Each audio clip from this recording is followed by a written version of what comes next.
Good morning बच्चों। आज हम पढ़ेंगे उपसर्ग और उपसर्ग का सेकंड भाग और प्रत्यय का सेकंड भाग और उपसर्ग के भेद। उपसर्ग के 4 भेद होते हैं और प्रत्यय के भेद, प्रत्यय के 2 प्रकार के भेद होते हैं। अब देखिए 4 प्रकार के भेद, पहला संस्कृत का, दूसरा हिंदी, तीसरा उर्दू, चौथा उपसर्ग की तरह प्रयोग में आने वाले अव्यय। तो पहले हम पढ़ते हैं उपसर्ग के भेद, संस्कृत के भेद।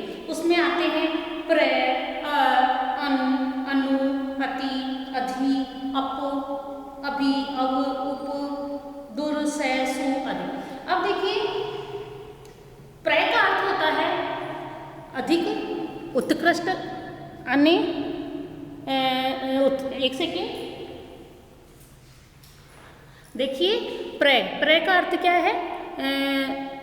अधिक, उत्कृष्ट और आगे।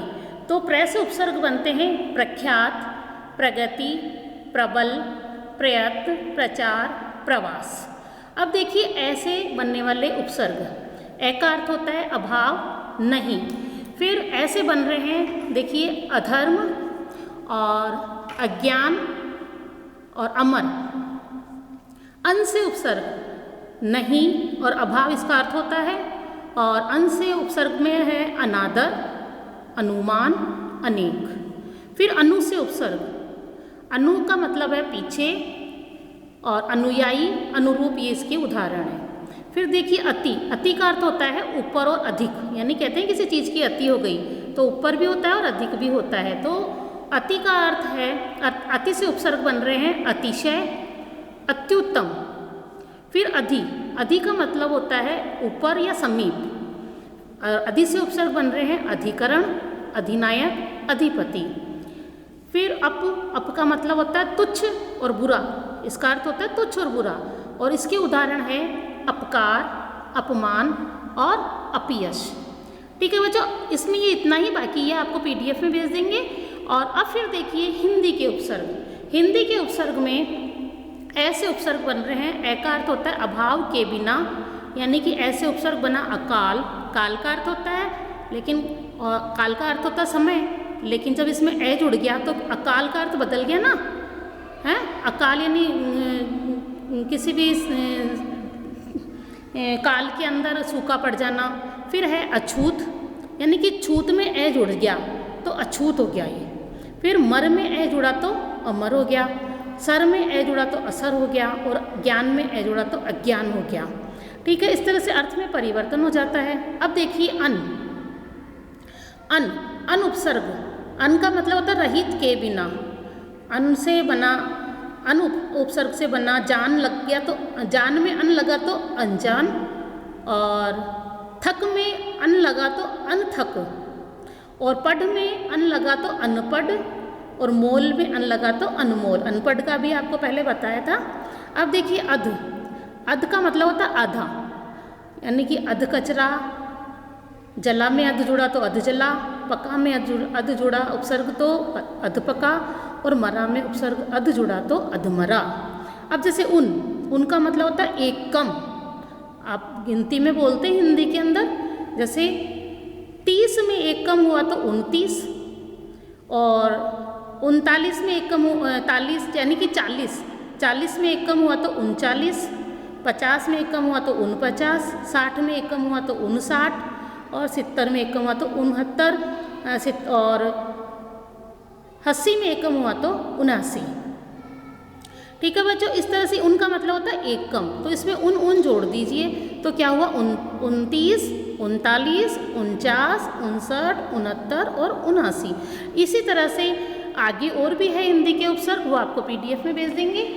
और देखिए उर्दू के उपसर्ग। अब देखिए उर्दू के उपसर्ग, उर्दू के उपसर्ग है कम, यानी कि थोड़ा।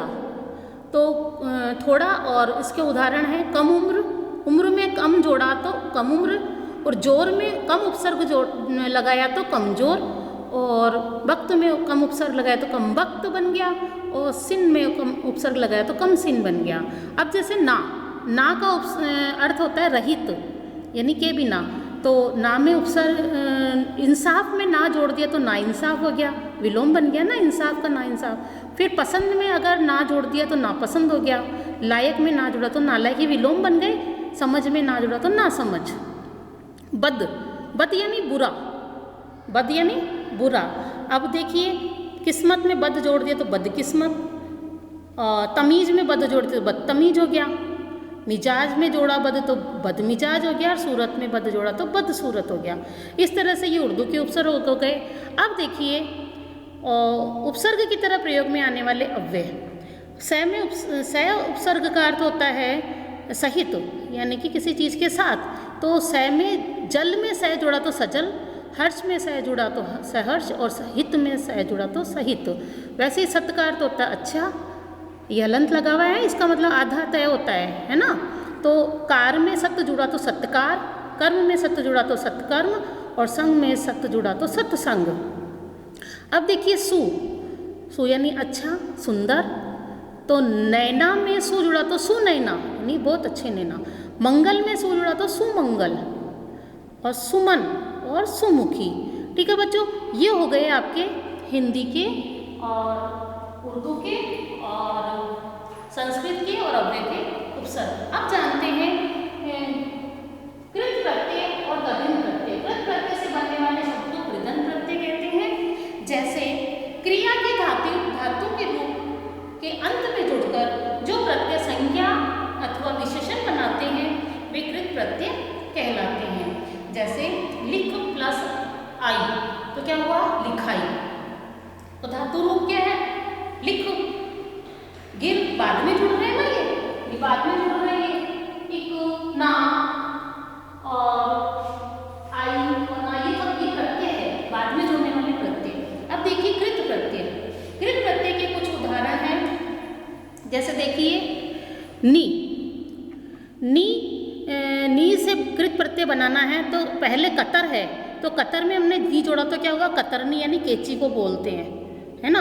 अब देखिए ढनी, नी ओढ़, ओढ़ यानी ओढ़ना, तो ओढ़नी जो हमारी ओढ़नी होती है वो लुगड़ी, जिसको मारवाड़ी भाषा में बोलते हैं, साड़ी का छोटा रूप, तो ओढ़नी। अब जैसे नी जोड़ा धोक में, धोकनी, और छन में हमने जोड़ा तो छननी, यानी चाय चलनी जो होती है। अब देखिए ती प्रत्यय, ती प्रत्यय, तो ती, गिन में हमने ती जोड़ दिया तो गिनती, बड में हमने ती जोड़ा, ये धातु है ना, गिन बड धर भर फब, तो इनमें ती जोड़ा तो क्या हुआ, गिनती, बढ़ती, धरती, भरती, फबती। इस तरह से ता हुआ में खेलता हुआ, पढ़ता हुआ, गाता हुआ, चलता हुआ आदि। तेते में जैसे हंसते हंसते, खेलते खेलते, तो बाद में जुड़ रहे हैं ना, ये हंस में ते जुड़ा, हंसते हंसते, खेलते खेलते। ठीक है बच्चों, ये तो हुई कृत प्रत्यय। अब देखिए कृदिंत प्रत्यय, तद्धित प्रत्यय, ये तद्धित प्रत्यय। ठीक है। अब देखिए जिन प्रत्ययों को संज्ञा, सर्वनाम अथवा विशेषण के अंत में लगाने से नए शब्द बनते हैं उन्हें तद्धित प्रत्यय कहते हैं। जैसे सहनशील में सहनशील धनता, तो सहनशीलता हुआ धन यानी प्लस, इसको जमा भी बोलते हैं, सहनशील जमा ता तो सहनशीलता। गर्म जमा आहट तो गर्माहट, या गर्म प्लस आहट तो गर्माहट, इनको जोड़ने पर गर्माहट बन गया। और मामा प्लस एरा ममेरा।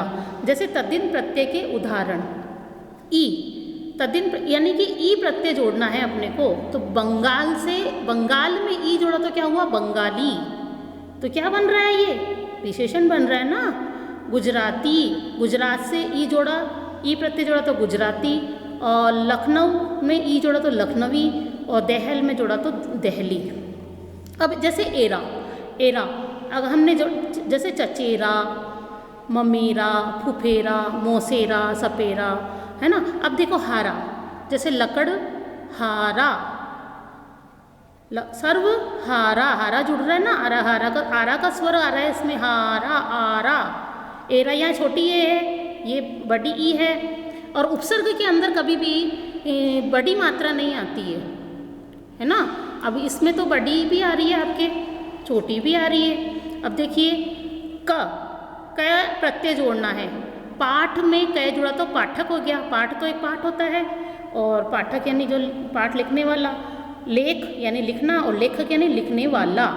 लिपि में क जुड़ा तो लिपिक, इया, प्रत्यय। अब इया जोड़ना है हमको, जैसे दुखी में या जोड़ा तो इया, यानी कि छोटी की मात्रा ई, दुखिया इया, सुखिया, रसोईया, अड़तिया। और इक में इक जोड़ना है हमको, जैसे धर्म में हमने इक जोड़ा, धार्मिक, इक इक यानी कि छोटी ई, है ना। ऐतिहासिक, पौराणिक, पौराण से पौराणिक, नैतिक, आर्थिक। इस तरह से आई में चतुराई, प्रत्यय में आई लगाते, चतुर में मतलब आई लगाया तो चतुराई, बुराई, आई शब्द बन रहा है, ठकुराई आदि। इस तरह से बच्चों ये हुआ आपका तद्धिन प्रत्यय। अब देखिए उर्दू और फारसी के प्रमुख तद्धिन प्रत्यय और है आपके। देखिए ई प्रत्यय लगाने से खून में ई लगा, बड़ी ई की मात्रा है तो खूनी हुआ। आसमान में ई बड़ी की मात्रा लगी तो क्या हुआ, आसमानी। ची में उर्दू का ही शब्द है ची, तो तोप में हमने ची लगाया तो तोपची, और खजान में खजानची। नाक प्रत्यय उर्दू वाला, अरबी फारसी वाला जो, तो खतर में खतरनाक, खौफ से खौफनाक, और शर्म से शर्मनाक, और दर्द से दर्दनाक। साज में साज प्रत्यय जोड़ा तो जिल्द और साज, यानी जिल्द जो जिल्द होता है चढ़ाते किताबों के, और किताब को जिल्द चढ़ाने वाला जिल्द साज, जालसाज, घड़ी साज, यानी कि घड़ी ठीक करने वाला, है ना। अब देखिए ईयत, इंसान में हमने ईयत लगाया तो इंसानियत, और हैवान में हमने ईयत लगाया तो हैवानियत। जैसे बाज प्रत्यय लगाते तो चाल में बाज लगाया तो चालबाज। चाल तो चाल होता है चलने वाला, और चालबाज होता है चालाक आदमी, धोखा देने वाला। अब धोखे में हमने बाज लगा दिया तो धोखेबाज, दगाबाज। शब्द में परिवर्तन हो रहा है ना, इस तरह से। और ये आपके बहुत से बनते हैं। अब देखिए आपके उपसर्ग और प्रत्यय का एक साथ प्रयोग कैसे हो रहा है। कभी कभी एक ही शब्द में उपसर्ग और प्रत्यय दोनों का प्रयोग एक साथ भी किया जाता है। जैसे उपसर्ग ना, मूल शब्द क्या है, समझ, और प्रत्यय ई है, तो मूल शब्द समझ में हमने ना लगाया तो ना समझ, और समझ में हमने ई लगा दिया तो ना समझी। अब जैसे करण में हमने उपसर्ग लगाया अनु तो अनुकरण, और ये लगा दिया तो अनुकरणीय। तो शब्द में परिवर्तन हो रहा है ना, एक तो समझ हो गया और एक नासमझी हो गया, तो विलोम बन गया ना। अनुकरणीय ने पीछे चलने वाला, और अनुकरणीय उसका पीछा करने वाला, यानी कि ये अर्थ में परिवर्तन हो रहा है। जैसे मान में हमने अप लगा दिया तो अपमान, और अपमानित यानी अपमान करने वाला, जिसका किसी का अपमान किया अपमानित हो गया, कहते हैं ना वह बड़ा अपमानित हुआ वहाँ जाकर, तो ये शब्द में परिवर्तन हो रहा है। वैसे ही मूल शब्द देखिए, फल में स लगाया तो सफल, और फल में ता प्रत्यय लगा दिया तो सफलता। अब देखिए पर में हमने तत् प्रत्यय लगा दिया तो तत्पर, और ता उपसर्ग लगाया तो तत्पर, और ता प्रत्यय लगाते तो तत्परता। नसीब में हमने बद लगा दिया तो बदनसीब, और ई प्रत्यय लगाया तो बदनसीब। बद में हमने नसीब में बद लगाया तो उपसर्ग लगाया तो बदनसीब, और ई प्रत्यय लगाया तो बदनसीबी। वैसे ही देखिए दो प्रत्ययों का एक साथ प्रयोग, कभी कभी दो प्रत्ययों का एक साथ प्रयोग किया जाता है। जैसे पन धन आ, है ना, तो क्या जैसे मूल शब्द तो है बच्चा, क्या है, बच्चा। वैसे ही पन प्लस आ बचपना, और मूल शब्द है समझ, तो दार प्लस ई तो समझदारी। और इसी तरह से मूल शब्द है भूत, तो इक प्लस ता, यानी कि प्रत्यय है इक और ता, इक और ता लगा दिया तो भौतिकता।